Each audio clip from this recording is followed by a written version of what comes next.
Alright guys, we have reached the finals of the final of the Boss Open, which is in Stuttgart, Germany.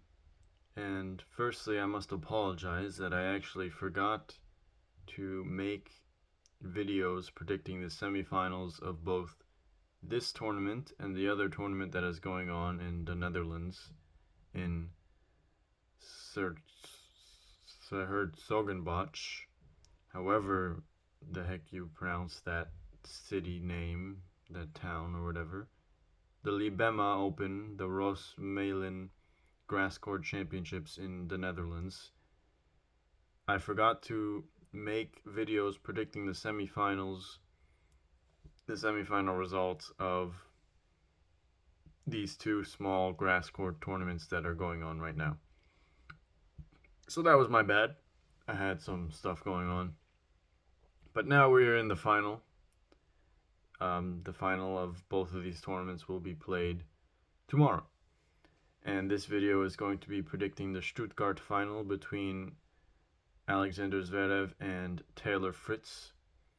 So there were actually all top 4 seeds in the semifinals of this tournament, which is not, surprisingly, not very common, even though that's what semifinals should usually look like. That's actually fairly uncommon for that to happen. So, and the final is now 1 versus 2. Zverev is the top seed and Fritz is the second seed. So this is looking like how an actual tournament is supposed to go. But anyway, before I get to predicting that, I must say a few words about the Roland Garros final between Carlos Alcaraz and Jannik Sinner.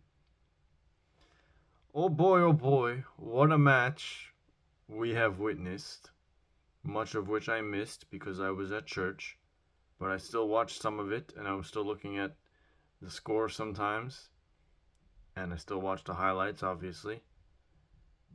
Oh boy, what a match.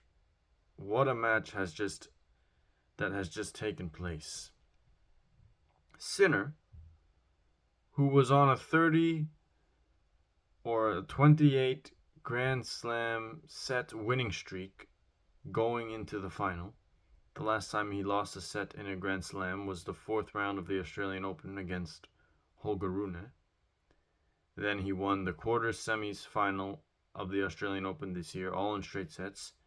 And then he won all of his matches in the French Open in straight sets up until the final, where he then won the first 2 sets of the final to make it 30 sets in a row, and then he needed only 1 single set to win the French Open without dropping a single set. He had won 30 sets in a row at Grand Slam level after winning the first 2 sets in this year's French Open final. What did I predict would be the result of this match? I said that Sinner would win in 5 sets. Who won this match? Obviously, Alcaraz won in 5 sets. But Alcaraz, remarkably, he came back from a 2-sets-to-love deficit for the first time in his career to win this match in 5 magnificent sets, 4-6, 6-7, 6-4, 7-6, 7-6. And in that final set, since it was a final set deciding tiebreak, they played a tiebreak to 10 points. Alcaraz won that tiebreak 10-2. So Alcaraz, not only did he come back from 2-sets-to-love down for the first time in his career, he also saved 3 championship points in the 9th game of the 4th set, where Sinner had broken Alcaraz. Alcaraz was serving at 3-5, and he went down love 40. So Sinner had 3 championship points in a row. He choked. There is really not much other way to describe it. Sinner choked. It was not... Alcaraz was clutch. He was clutch because he won those points, but he was not doing anything magnificent on those points. He really was not. He was more or less just keeping the ball in play, and Sinner did the mistakes. So Sinner choked in those 3 championship points. So Sinner could have easily won this match in 4 sets if he took one of those championship points. And he actually could have won this match in straight sets as well, because he was up an early break in that third set when he was up 2 sets to love. But he lost that and then lost the set 6-4. But even after that, and even after losing the 3 championship points in the 4th set and losing the 4th set 7-6, he actually could have won this in 5 sets as well. He was 2 points away. He had 15-30, I believe, on Alcaraz's serve at 5-6 in the final set. So he was 2 points away from winning this match in 5 sets, like I predicted. So Sinner could have won this match in straight sets, in 4 sets, or in 5 sets. He really could have. Any of those things could have happened. He was in a position to do any of those things, but he failed to do any of them. The biggest opportunity being, of course, when he had 3 championship points in a row. And then after that, he served for the match at 5-4 in the 4th set, but he didn't get close to winning that game. Alcaraz broke him to 15. So, then in the 5th set, after Alcaraz won the 4th set and the tiebreak, Alcaraz was up a break for most of the 5th set, and then Alcaraz served for the match at 5-4 in the 5th set. And then Sinner broke his serve. As if there was not already enough drama in the match, Sinner broke his serve back for 5-all, and then held his serve for 6-5, and was then 2 points away when Alcaraz was serving at 5-6. 2 points away was Sinner in that 5th set from winning the championship again. And Alcaraz at 30-all, at 5-6, 30-all Alcaraz serving, Alcaraz came up with an unbelievable shot that pushed Sinner out of position from what looked like should have been Sinner's advantageous position. Alcaraz hit an unbelievable defensive slice forehand on the stretch that pushed Sinner out, and then Alcaraz took advantage of the next ball, killed it right away, backhand winner. If Alcaraz lost that point, which almost every other player on the tour would have done, there would have been another championship point for Jannik Sinner in that 12th game of the final set. But Alcaraz, he showed his unbelievable defensive skills in that point. And then Alcaraz took that 5th set to a tiebreak, and he dominated the tiebreak. He peaked. He peaked in the final set, 10-point tiebreak. He was just blasting the ball. There was not much that Sinner could do. Sinner could only get 2 points. And on the championship point for Alcaraz at 9-2, he hit an amazing forehand passing shot down the line to seal the match. So this was an extremely tough, demoralizing loss for Jannik Sinner. This could not get much more cruel than the way it played out for Jannik Sinner. 3 championship points, served for the match, was up 2 sets to love, was up a break in the 3rd set, was 2 points away from winning in the 5th set, didn't drop a set in the tournament going into the final, and then won the first 2 sets in the final. 30 sets won in a row at Grand Slam level. This could not really get any harder to swallow for Sinner. It could not really get much harder, to be honest. So Sinner will be extraordinarily upset that he has not come through this match. He really should have done that. He had 3 championship points in a row, and he did not. Alcaraz was not hitting unbelievable shots. Sinner just made the mistakes. So Sinner, he really should have won this match and won the French Open. But Alcaraz is clutch. And that is the difference in the Alcaraz and Sinner rivalry that we have, which Alcaraz is now leading 8-4 and has won the past 5 matches in a row. And now I will say this is a lopsided rivalry, now that it is 8-4. I thought that Sinner would have won this match, which he was extremely close to doing, as close as you can possibly get, and then the rivalry would have been 7-5 instead of 8-4, and that would have been a tougher rivalry. But now it is 8-4. But so now Alcaraz has won 5 Grand Slams. Sinner has won 3. Alcaraz is 5-0 in Grand Slam finals. Sinner is 3-1. But guys, people now are saying Alcaraz is so much better than Sinner. Alcaraz is 8-4 against Sinner. Alcaraz is 5-3 against 5 Grand Slams to Sinner's 3. So people are saying Alcaraz is such a better player than Jannik Sinner. Alcaraz has won 3 out of 4 Grand Slams. Sinner has won 2 out of 4. And the other things I just mentioned. So, people are saying this about Alcaraz, which makes sense when you look at the stats. But if you think about this, I'm not saying that Alcaraz is worse than Sinner. Obviously, he is not, judging by statistics. But he is 2 full Grand Slams ahead. He has defeated Sinner twice as many times as Sinner has defeated him. So it looks like he is so far ahead of Sinner.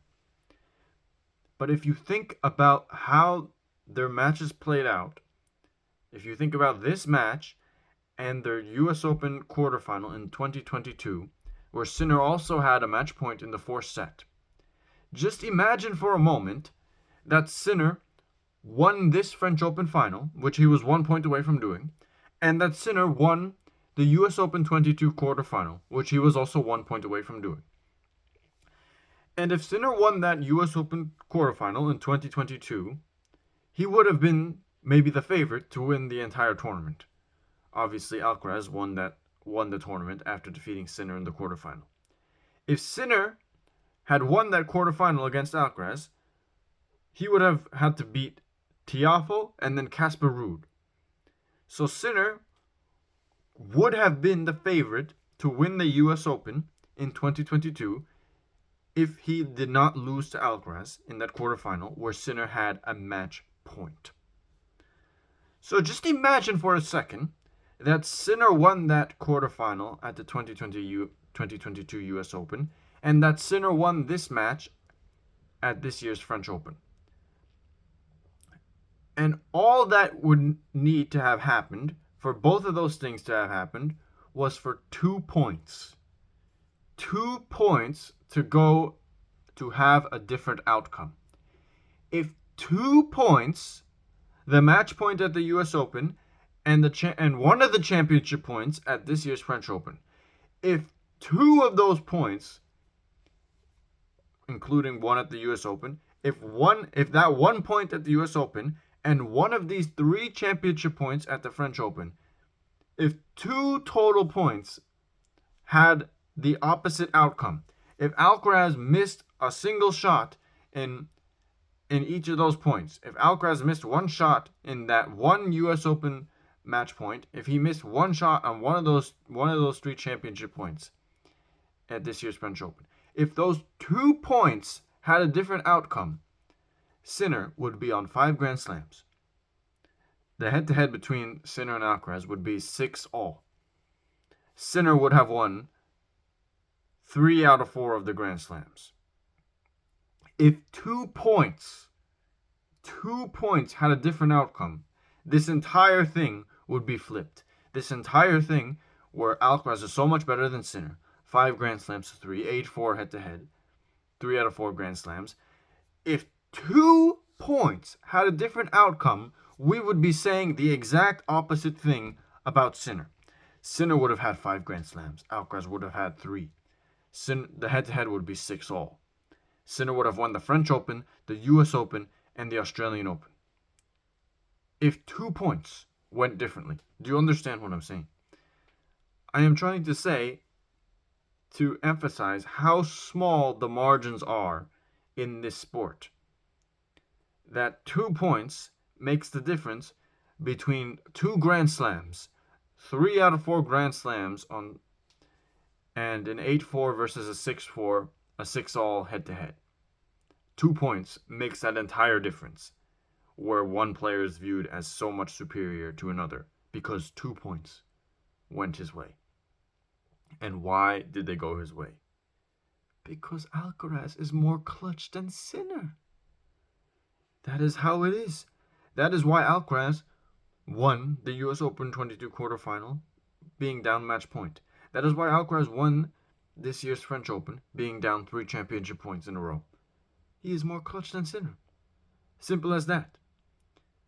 So yes, he earned both those victories, and he earned his position as being better than Sinner at the current moment.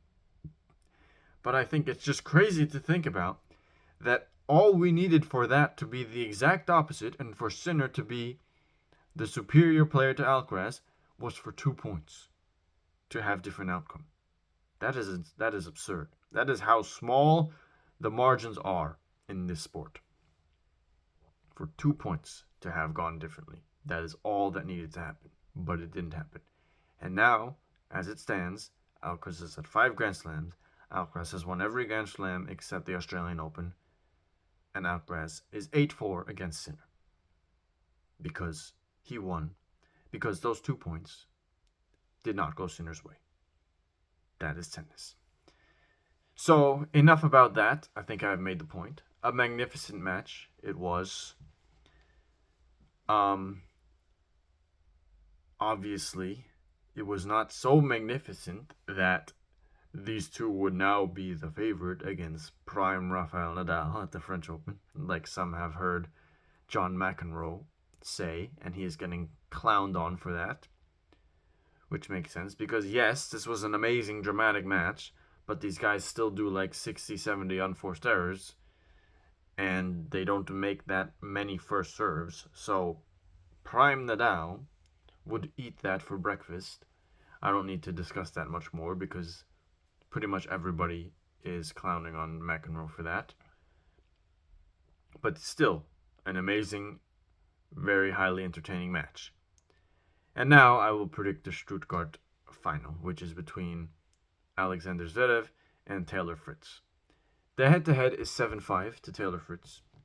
He has notably won the last 4 of their meetings in a row, which were all last year. On grass, they have actually faced each other 3 times, all at Wimbledon, in the second round, third round, and fourth round. So Zverev leads 2-1 on grass. He won the first 2 of their Wimbledon meetings in 2018, second round, and in 2021, third round. And then Fritz defeated him last year at Wimbledon in the fourth round from 2 sets to love down. And that was when he started beating Zverev over and over. That was the first of 4 times in a row last year that he defeated Zverev. And people are now proclaiming him as the new owner of Zverev, which I guess makes sense given that he won 4 times in a row. Zverev, who just defeated Ben Shelton, the 4th seed in the semifinal, served 77% first serves in. Great percentage of first serves as usual from Zverev. 35 winners to 16 unforced errors, so he did 19 more winners than unforced errors. That is magnificent. Fritz also had a really good match against the 3rd seed, Auger Aliassime. I think he was the 3rd seed. Hold on. Oh, sorry. Auger Aliassime was the 4th seed. Shelton was the 3rd seed. Shelton, who has actually just gotten into the top 10 after his results in this tournament. So Fritz also did a really good match against Auger Aliassime. 65% first serves in, that is good.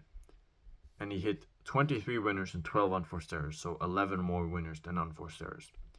So both of these players are actually peaking. So, given that is the case, I think that this can be a close match, and the winner will win in 3 sets. But who do I believe will win the match? Look, Fritz has won the past 4 meetings against Zverev. So because of that, most people are probably going to predict Fritz to win this match. Will I do the same? Yes, I will.